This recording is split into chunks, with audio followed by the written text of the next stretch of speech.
For example, a medication that men take for urinary function called finasteride shuts down their libido. So there are certain things that you have to look at. The other components are lifestyle, diet, exercise, sleep, and stress reduction, particularly fatigue and stress. If a woman is tired and she's exhausted and she has to choose between sex and sleeping at night, many times she may choose sleep. If Me as well. right, I'm just saying, Yeah, like, yeah, so yeah. fatigue is important. Yeah. Stress, and there's this cliche, this mnemonic, this saying that with stress is kind of interesting. Typically, if a man has a very stressful day, he will want to have sex to relieve his stress.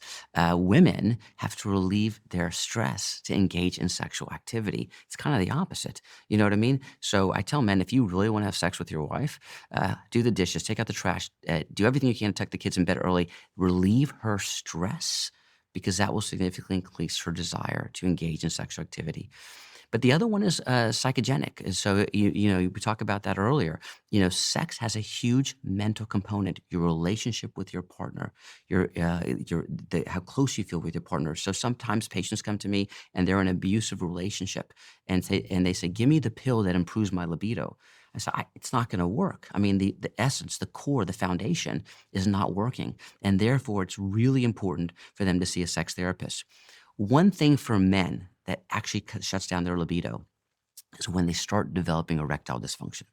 So if a man starts getting erectile dysfunction, let's say he gets a good erection 50% of the time, and he's starting to have some problems, and it's 10 o'clock at night, and he says, "Look, I can try to engage in sexual activity, but it may or not work, and it may be frustrating and embarrassing, or I can just go to sleep." He's probably just going to go to sleep, right? And it becomes a vicious cycle, because the less sex he has, the more difficult it is to engage in sexual activity later on. And so you may interpret this as a low libido, but he's really just avoiding it because he doesn't want to deal with it, right? Mm. But the partner also looks at this as, maybe I'm not attractive anymore. Maybe there's something about me that's not appealing, and it becomes a vicious cycle. So one thing you can do is significantly improve the quality of the erections in a man, and that actually helps improve his libido.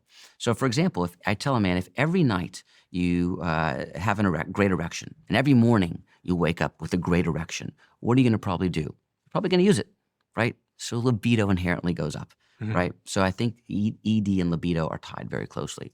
How do you define the term libido in simple It's a terms? desire to engage in sexual activity, Okay. right, for men and women. And you have to, when it's a true problem, they have to be bothered by the condition. So I just want to be very clear.